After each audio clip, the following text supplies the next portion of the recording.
My name is Hans Verhagen. I'm from the Netherlands. I'm a toxicologist and a nutritionist. And on the 1st of February, I will give a masterclass on nutrition and health claims in the EU and in the UK. It will start at 10 a.m. UK time, and I cordially invite you to attend.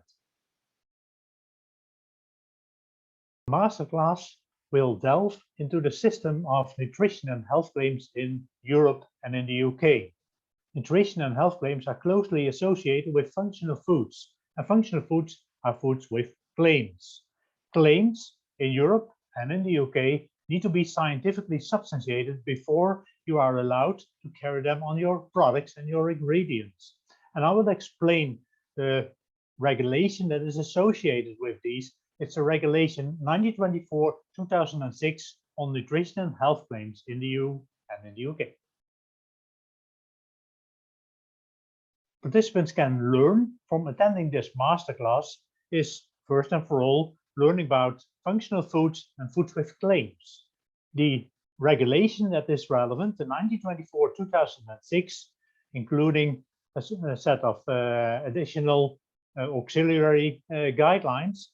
I will tell them about the system of the nutrition claims, of which we have currently 30 in EU that you are allowed to use, of course, if your product meets the conditions, and also health claims that need to be scientifically substantiated before you're allowed to carry them on your product. I would explain the scientific requirements that are eminent in order to support your claim and that you need to take up in a dossier that needs to be submitted for evaluation by the European Food Safety Authority and the equivalent in the UK. Actually, all the people that are interested in functional foods, in claims on your products, this can be people that are working in industry, in the food supplement industry, in the regular food industry, but also scientists, journalists, and governmental representatives that one way or another are interested in claims on foods. And of course, if you have a genuine interest outside of the people that I already mentioned, you're cordially invited to come to.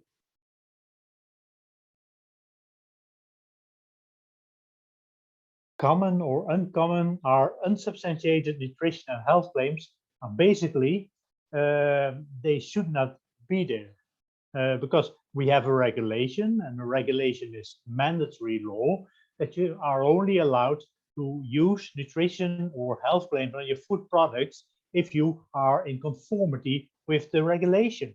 And of course, like with any other regulation, sometimes there are people that do not obey to the law, either whether they don't want to it or don't know about it, but basically you are obliged to obey to the law in Europe as well as in the UK, and I hope that everybody does so, because that's the intention.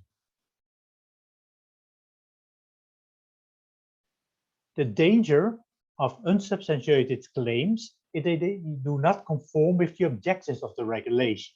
The objectives are to achieve a high level of consumer confidence, to improve the free movement of goods in the European Union, to increase the legal security for the food industry, and to ensure a fair competition. And as such, claims should not be false, they should not be misleading. You're also not allowed to make claims that they prevent, treat, or cure a disease, because that's the domain of medicines.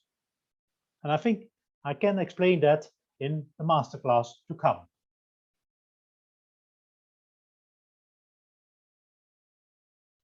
I know that Britain has exited the European Union.